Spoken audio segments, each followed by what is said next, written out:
Fight Time Network. All right, welcome So we back to have Fight Time Network. This is the first episode of Fight Time Podcast, and we got Lee Kittaju joining us as a new co-host at Fight Time Network. How you doing, bud? good. It's good to be here. Good to be on Fight Time Network. It was a wild weekend for it to be a fight fan in any facet. Lots of stuff happened. There's lots of stuff coming up. We've got good news, we got bad news, we got happy news, we got sad news. But that's why we watch this sport every single week. All right, let's get this recap going. We got UFC 309, last five fights right now. We got Mauricio Rufy taking on Lontop, unanimous decision. What's your thoughts on that, man? Rufy Man, looked I great. really thought we were gonna see a finish at some point. Yeah. Like there was like a point in that fight where like I don't know if he slipped or just stepped out of position, but he just looked the other way, and that freaking uppercut that he sent was just that was one of the wildest things I've seen all night. Like the way Ruby was smacking him, his eyes like swollen shut and everything there. I thought for sure there'd be some point where he's not going to get back up. But like, I mean, props to on top, and he even like was Yeah. putting on Ruffy at the end there. Like I'm surprised he may have even it was a possibility to even give him the round at the third. Yeah, no doubt. I mean, it was 29-28 across the board. So, I mean, Oh yeah, Lontop, that dude has some of the best heart taking a whooping like that for Rufy. I mean, he was 60% on his significant strikes. Yeah, he yeah. only hit him with 67, but how many of those almost dropped him? Yeah, he was beat up and just still going, man. Still had a full gas tank. He wanted it. He wanted it more. He wanted it more than Ruffy was, but Ruffy was just better, man. I mean, yeah, Lontop, yeah, he took the loss, man, but I believe his stock really went up still. Oh, for sure, for Taking a fight sure. like that with Rufy. So, I Yeah, mean, props to Lontop, but Rufy looked great coming out fighting nerds. Way he just yeah, stepped those in, would guys. step back out, man. It just you can't control Yeah. it. You can't control that Oh, power crazy. and his speed What what an uppercut that was. My God. and that no look left hook. God bless. Yeah. All righty, let's move on. Got the next one coming up. We have Vivian Arroyo and Corrine Silva. Another unanimous Oh decision for the my night. man, every capper shaking their fist at the air at Karini Silva. Oh, I know, man. I thought for sure she was so. I had two separate slates with her. We were going to see a decision, which ultimately we did. So I had to go in over 2.5. But she had the chance to finish it in the first two.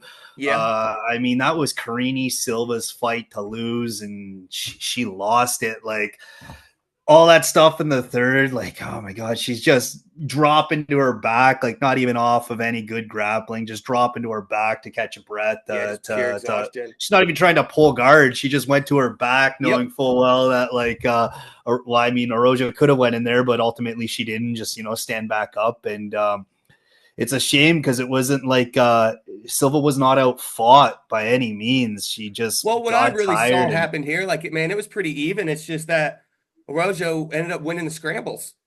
And then yeah, Silva ended up yeah, on bottom. Silva would yeah, create a scramble and lose every time. I mean, what? How yeah, many takedowns she end up having?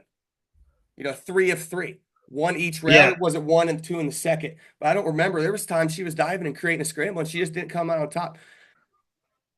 So, I It mean, was back again. poor grappling decisions was definitely the theme of the night, man. Lots of grappling mistakes. Like even if you go back to the prelims with Yonata Janice, man, all you need to do is dig an underhook, Yep. get to the side of the hip, get back up.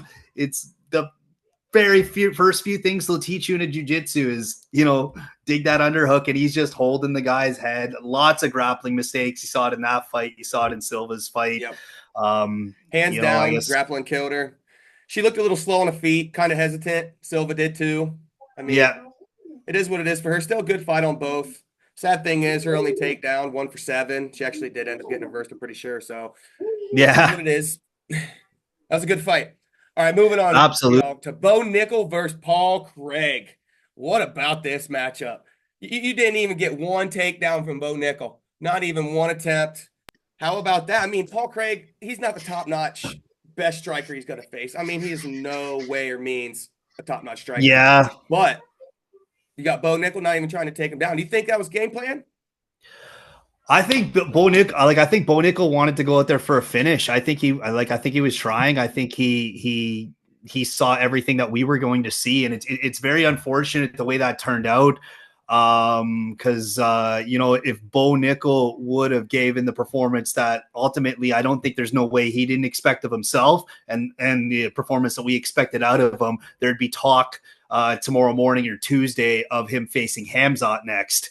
Or him even bumping that number one contender position out from Chimaev. But with a performance like that and not being able to stop Craig after Craig's been stopped by Cal Bahario and when he was even up at light heavyweight by Johnny Walker, to not finish Paul Craig decisively, I think unfortunately the next step for Bo Nickel I could probably see being Cannonier. Ooh, As that'd be opposed a hell to of a if he would have matchup. just walked through Paul Craig, he probably would have been on the talks of Hamzat for a number one contendership. Yeah, and the fact that, he's learning on the job. I mean, hell, he's only had 6 professional fights. He's Yeah, literally learning in seven the and zero. cage. I mean, the way you kind of got to look at it here is, yeah, it's great. Like he's working on his striking. That was a great matchup to definitely work on his striking, kind of see where he's at. And really, Bo Nickel, he needs to take out a perspective that him against Paul Craig standing, he really didn't look that good. If Paul Craig was better on his feet, do you really think Bo Nickel wouldn't have shot a takedown? It was coming. He Yeah, could have shot yeah. in, showed something to prove because Paul Craig was not the type of fighter to show off your striking, I guess you would say. You know, Yeah, that's my absolutely. thoughts on that.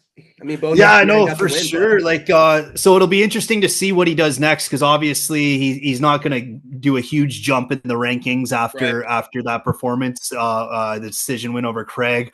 So like I said, I could very well see him giving him Cannonier next, and that'll ultimately That's a be good that one. good striking test because Cannonier is a beast. Like, I mean, taking him down is no easy feat, and ultimately, he's pretty much a middleweight gatekeeper at the point Right. for the rank That's position. true. So yeah, ultimately I could have saw Bo Nickel going to Kai Bahario the next fight if he would have walked through this, but with the run that Bahario is on and with that performance, like even after Bahario, he finished Paul Craig. So Yeah. ultimately I mean the performance against Cannonier. So Cannonier coming off that loss with Bahario and Bo Nickel's performance, I definitely think that's the next fight to make Cool beans. 100% at middleweight.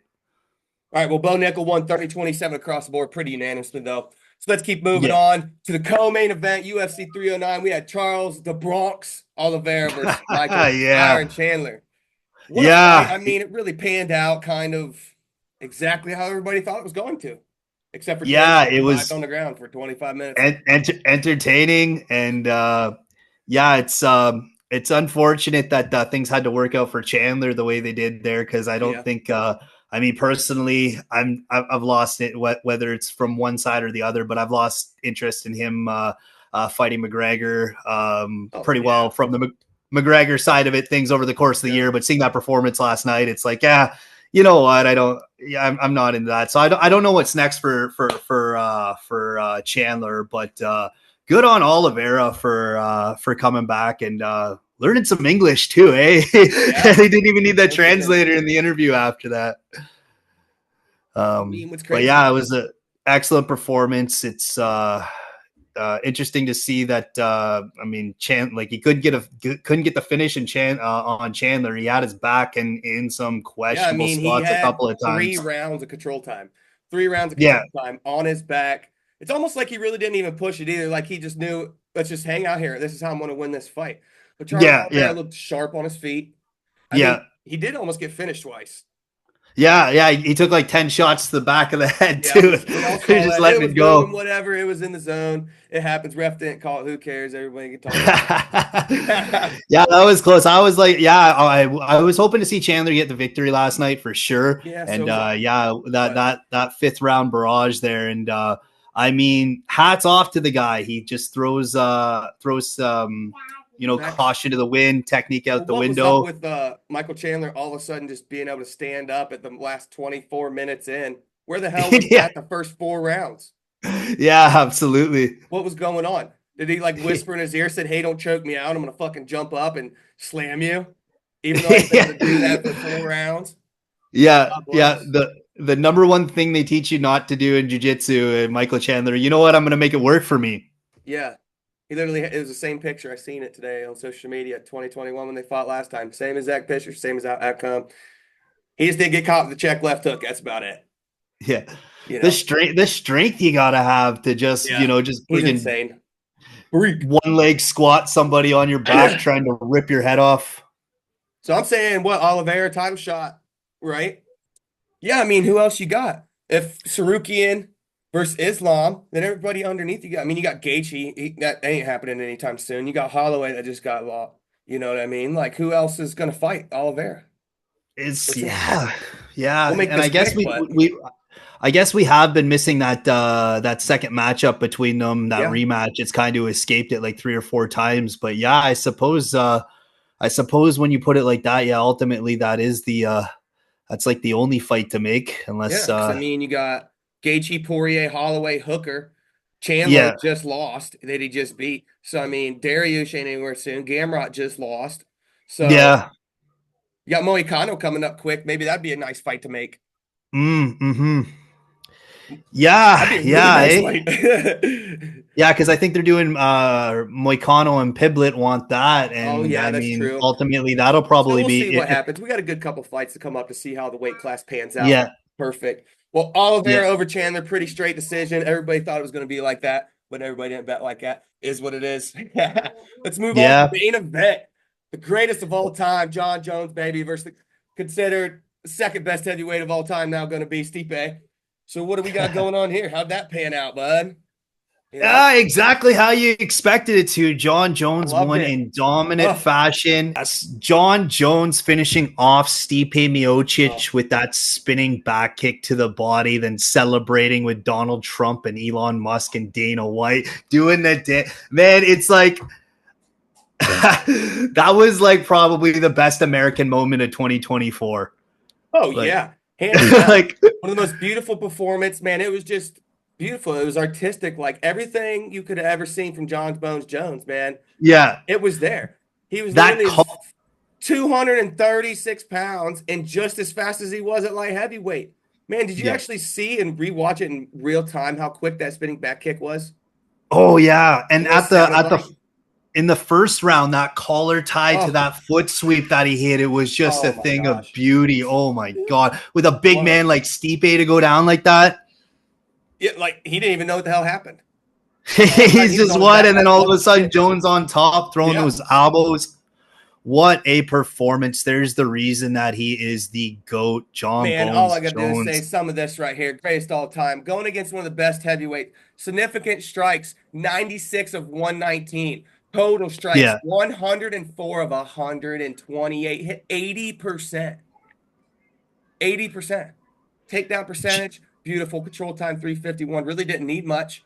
But I yeah. mean, thank goodness Stipe said he was done because I mean, you go from that to that Yeah. fight is what it is. He came back, see where he was, and it's just I not. think they kind of did it bad. I mean, it's not to take anything away from John Jones's moment there, but they kind of knew he was retiring. Yeah. They could have sent him off a little bit better fashion than that, like other than just Joe Rogan saying, "Hey, good luck." Yeah, pretty much with that. We'll see what Yeah. happens, Bones Jones. I don't get too into it because I mean he's one of the most undecisive people that's probably in the UFC lately, and he Oh, does what he wants. absolutely. He should get what he wants. So I mean, For sure. And he calls, I mean, at 20 straight victories and the insane. greatest, I mean, he's definitely going to pick it, whether it's Piera or Aspinall. I'm on Literally, board. I'm it just signing gave me up. Take butterflies my money. just to be able you to know, watch him one last time. It was such a privilege, man. It was even if he don't come back one more time, that well, was awesome. it's like the perfect cap off to the weekend because like Generation X has Mike Tyson and the millennial generation, we got John Bones Jones. And it was great to see what Mike Tyson's last fight and ultimately what very well could be John Jones's last fight. Hell yeah! All right, well, that wraps up UFC recap, UFC 309. See y'all next time on Fight Time Network. Let's Thank do you. it. We got UFC China next week. Oh, forgot about that. All right, see you. Fight Time Network.